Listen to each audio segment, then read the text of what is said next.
Reynolds over here on the right. Jimmy, I'm guessing you probably knew what the noise was when it was 2-0, and I don't know if you'll hear any of it, but it'll be the same noise now that it's 3-1. How much do you guys kind of relish that literally everyone is going to say this thing is over? It's okay. We know we got to be better. We know that we can be better, as I've been saying this entire time.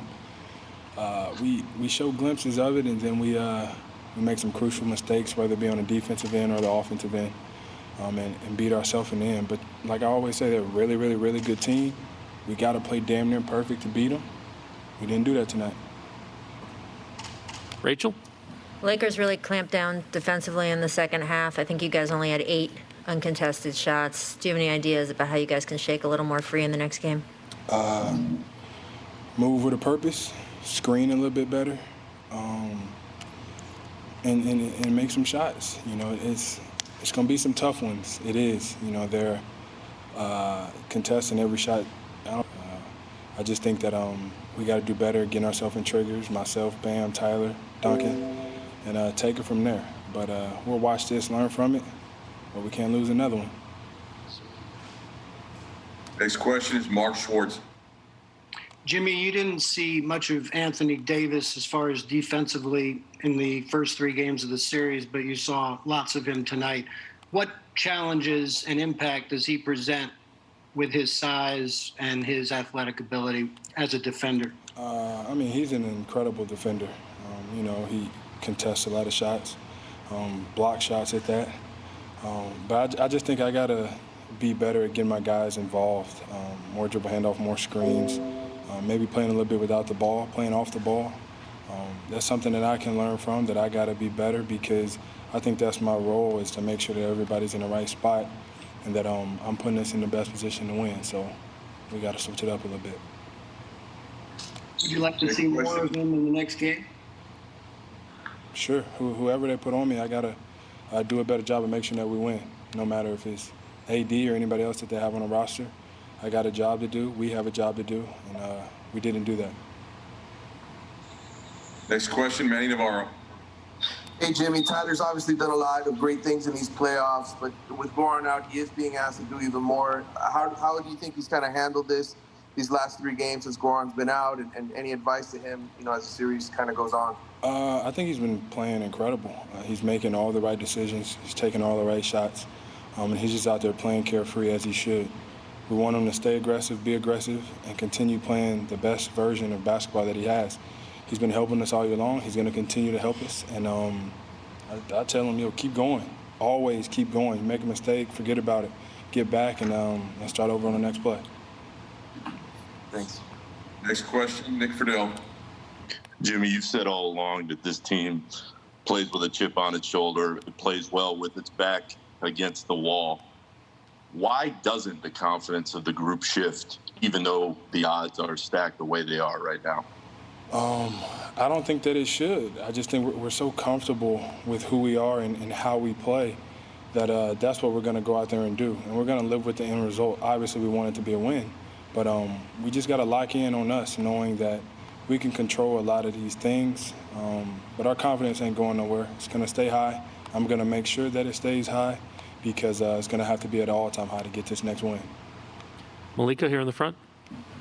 Jimmy, what was your reaction when you found out that Bam was available to come back and play, and how was it having him back out there? I was happy for him. I think the entire team and organization was happy for him, too. He does so many things for us. Another guy that can handle the ball, that can score the ball, defend, rebound, all of that good stuff.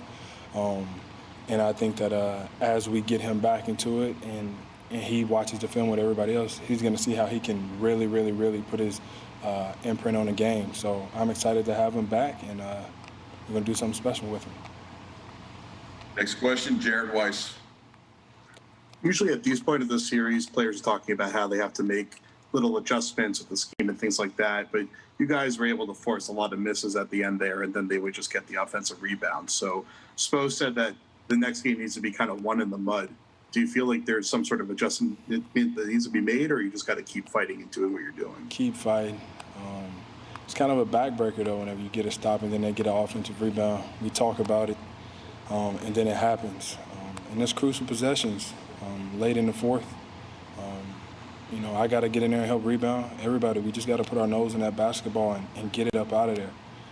So I'm excited to see how we bounce back. It's our time to bounce back, but I know we can do it. All right, Jimmy, thank you. I mean, he's obviously a terrific, but he's at the end of his career. Man, don't become just a stand-in three shooter.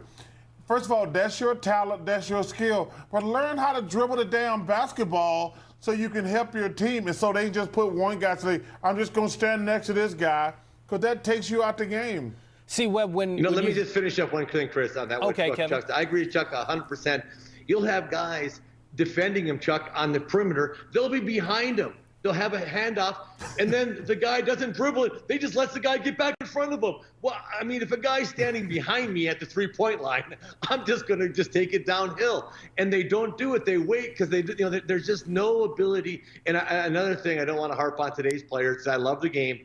Drive and kick. I mean, look, I'm looking at two great big man passers in Chuck and Chris.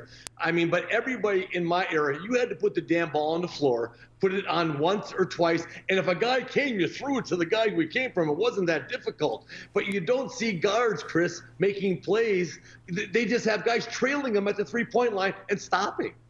Well, that's a great point, Kevin, and looking at the other end of the floor in the sense that Anthony Davis had 4 assists. Yeah, that doesn't jump off the page, but that's a big creating shots for others. And see, Webb, when I look at LeBron, we've gotten this far without talking about his game. 28 points, 12 rebounds, 8 assists. He had those 5 turnovers in the first half, just 1 in the second half. See, Webb, I know he's a perimeter player, but he's played in this series a lot on the interior, creating for others. What was the difference between LeBron in the first half and then in the second half, particularly how he took care of the ball?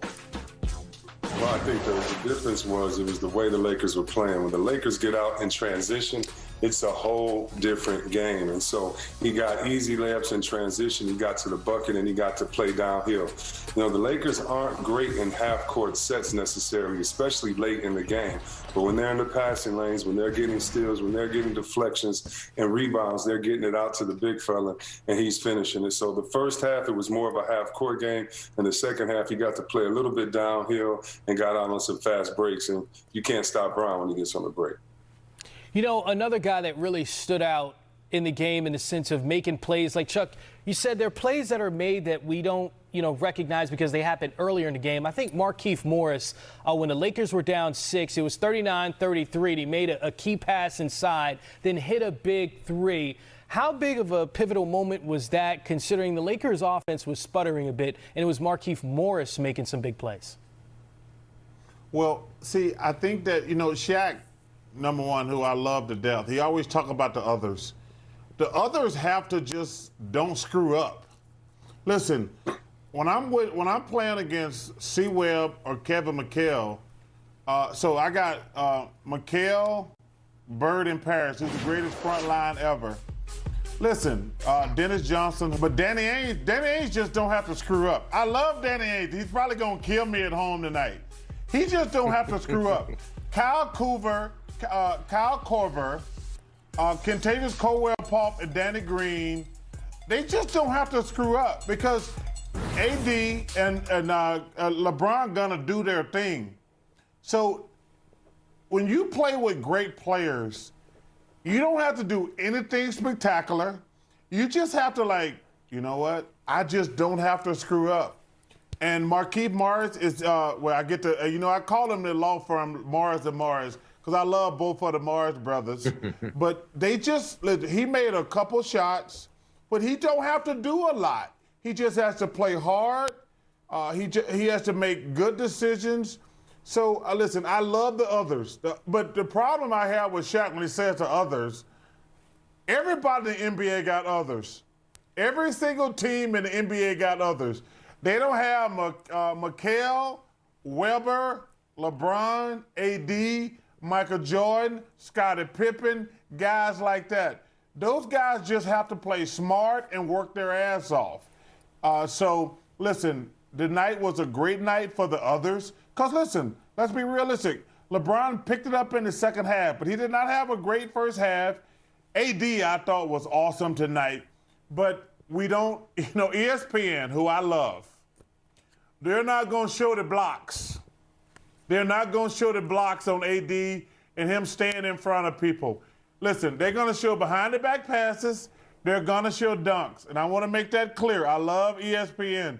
But they don't show blocks unless it's like the one Kawhi had in the last series against Denver. They showed that one because it was spectacular. But we're only going to show dunks and fancy plays in the game.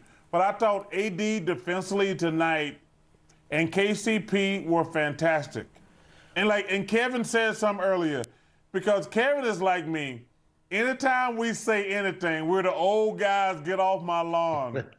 And that's actually, hey, it's 100% not true. I love these young guys. I love what a game is at. But we can actually be fair in our opinion and not be the old get off my lawn guy. Well, certainly Markieff Morris having himself a series, shooting 50% from three-point range in the postseason. And for that, he's with Jared Greenberg and our guy Smitty as well. And Markieff is, as we call him, a real one. Guys, take it away. Well, one half of the Morris & Morris law firm.